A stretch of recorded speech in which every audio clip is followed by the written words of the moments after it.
Right, YouTube preppers. Again, prepping outside the box is Josh. But this time we're going to be talking about mental preparedness. So we touched on physical preparedness and getting your body ready. Now we're trying to talk about some of the issues to get your mind ready. I mean, obviously there's going to be more than this, and that's why I really encourage people to jump in those comment sections and start sharing ideas and knowledge. Because bringing it together, we can kind of, everybody get ready. So we're going to talk on mental preparedness, and I've got a few notes down here that I'm going to be referring to because there's some things I want to talk about and get through, and I don't want to lose too much track of my train of thought or sidetrack way too much. So first, let's talk about mentality, right? And I think a lot of people go into SHTF situations, and a lot of people think that they are, and I'm not dogging anybody, but they think they are the survivor. You're the guy on top of the vehicle looking down at everyone that's a zombie, shooting them, and you're a survivor, right? You're the Rick Grimes, of the group that's leading the charge and everything like that, or the Daryl Dixon, whatever you want to say. But most people think they're the survivor, and I think a lot of that mentality is far-fetched to the point where it's almost a delusion. You know what I mean? Most people are going to need others most of the time to survive. There's a lot of lone wolf guys out there. You want to live 150 miles deep by yourself in some kind of wilderness or whatever it is, then yeah, maybe that's your prerogative. But for the most part, and the people that live closer to cities, things like that, you're going to need others. So there is a surviving mentality, but surviving together is so much more practical. All right, so first of all, I think that people need to come to grips with the fact that bad shit will happen, no matter what. We always Murphy always gets his. So all these great plans and all this great preparedness and all this stuff that we've got going on, we're preparing for the worst case scenario, but most of the time, all of your plans are going to shit. Your comm is going to shit. Your bug out plan might go to shit. So the idea is that we're preparing for all this stuff. We're trying to get a basis. We're trying to get muscle memory for the most basic, sorry, my phone. Trying to get a basic gist of what we've got to do and stick to that simple ideology of where we're going to go and what we're going to do and how we're going to get our friends there, and try to stick to that as great as we can. We don't want things bad to happen, but most of the time bad shit can and will happen sometime along your journey. So you got to come to grips with that bad shit will happen to your friends, to yourself, especially if you're, the lone man out there trying to get to your bug out location. Maybe to your family. Maybe something happens and your daughter or your son or somebody gets hurt, right? There's things you've got to realize that is likely to happen. Now, there's a time for grieving, and it's not while you're doing what you're doing. So there's a time for grieving, and it's not while you're going from point A to point B. It's not you're moving along and your buddy's moving along with you, and everyone wants to do the no man left behind. I get that, and all this kind of stuff, but you're not a military unit moving around in some kind of austere environment, right? You're a team, and yes, you do always want to look out for your guys and everything like that, right? I'm sorry, you're a team of like-minded individuals, and you don't want to leave each other behind. I get that, but going back to the coming to grips with bad things can happen, there's a time for grieving, and it's when it's safe. There's a time for celebration, and it's when it's safe. So you might be going strong, going hard, and all of you make it, and you go through a firefight, and you're in the middle of the city, and you're just so ecstatic that you got through and you guys are safe and everything. There's a time for celebration, and it's not right there. It's when you've established where your fob's going to be, your OP, whatever, your area, your collection point, your spot that's going to be safe for the night. Then you can celebrate moderately. But that's your time to grieve. That's your time to celebrate, is when you're in a spot that's safe.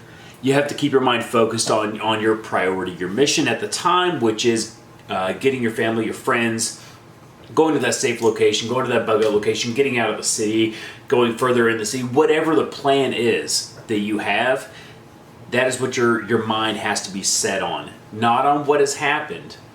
And well, there's always time for grieving, and you do have to deal with it. There's always time for celebration. You can deal with it when the time comes. So when I say there's a time for all this kind of stuff, you kind of need to be your family and your friends' strength, right? And I don't like going in there and saying that you're going to be the leader of your group. You might not be. Following is just as important as leading, and that might be who you are. I don't know. But even if you are the follower or the leader, whatever it is, you need to be your family, your friend's strength. And what I mean by that is there's a thing in the military which is not showing weakness.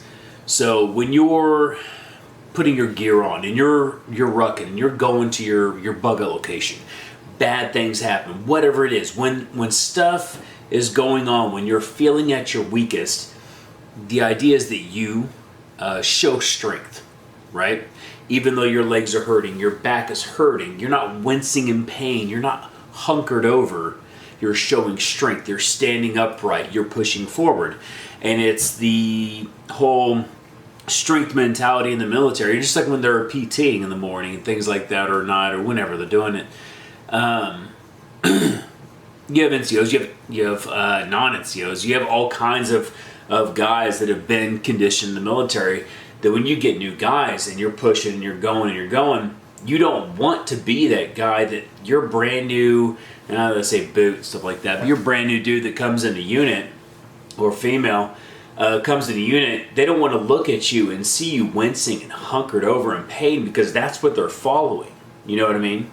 So you need to pick yourself up, and you need to be strong the whole way there. There's always a time to relax. There's always a time to kind of let yourself gather, your emotions, your problems, whether it be physical or mental or whatever it is. And there's people that can always help you with that. But as a collective, showing weakness like that is contagious. So remember to be your family and your friend's strength. Another one, I highly recommend you find some medical training, and I'll do some follow-up videos. I want to touch on small things. I'll do small, short videos on sucking chest wounds and tourniquets and packing and just different things that's just within my knowledge set, right? There's some really smart people out there, and I really recommend you go out there and find them, seek them out, and get training from them. And I'll help as much as I can through a YouTube video. I'll throw them out there so you get an idea of how things are going and a way to train with the different items you have in your tool set, in your toolbox. But get some medical training, preferably hands-on with an instructor. For one, that's going to ease your mind. If you have training in something, it's going to relax you to the point where when something can go wrong or does go wrong, you're not going to be uneasy. You're not going to be, hopefully you won't be uneasy. Hopefully you'll be a little collect enough to be able to gather yourself, grab their first aid kit, use it on them. I know they do the self-aid, buddy aid, all that kind of stuff, Medicaid. But hopefully you have a little bit of ease in your mind that maybe your personal medical kit that you've got on your body, you get injured, your guys don't have to worry about you, the whole lead before med, and you could sit there and reach in there and you could fix yourself and get back in the fight or whatever you're doing. If it's just a small injury, yeah, obviously there's different levels of care, people can help you out, but that ease of mind for your guys, your teammates, your friends, your family, of you being able to take care of yourself or take care of them, it is just, it's priceless. Okay, so another one is do not overreact to injuries. So maybe you have, and it's got to be really important for kids. It's going to be important for adults too. Hopefully the people that you are going to bug out with, your team or what have you, is going to be a little keen on things that can happen. They'll be more prepared. But you go out there with your family, like me, myself, if I go out there with my daughter, she's 11. If she gets a broken bone, if she got shot, God forbid, and there was so much chaos going on while we're getting out where we're going and we're trying to go to a safe location, and I overreact and I give her this, oh my gosh, you're gonna die, or things like that, that reaction that puts it in their mind that it's so terrible, you might as well give up, right? It's not gonna be helpful. So I say don't overreact to injuries and give them confidence. You know what I mean? It's not saying, oh, it's nothing. I get that. Or you could say, oh, it's nothing. Maybe you got some, tough ass buddies that you're telling them, oh, it's nothing. Don't worry about it. Suck it up, buttercup. And that might help them. But not overreacting to those injuries. Not going up to your little girl, your little boy, and telling them how bad it is. It will help them to keep your mouth shut. Treat them after you've dealt with what's going on, and then move along. And if it is bad, find further care, or find an area that's safe and do your further care. But don't overreact to injuries, because mentally for the people with you, it is detrimental. It can really hurt them, especially if they're conscious enough to listen to you. All right, so past that, let's see here. I say work on getting your life in order. And I mean that by, there's a lot of things going on. People have debt, people have family issues, and I'm not going to get into everyone's life. But anything that's going on in your life that is taking all of your mind, all of your thought process away from what could happen in the future from an SHTF situation, get it in order as fast as possible. As safe as possible, as right as possible, I get that.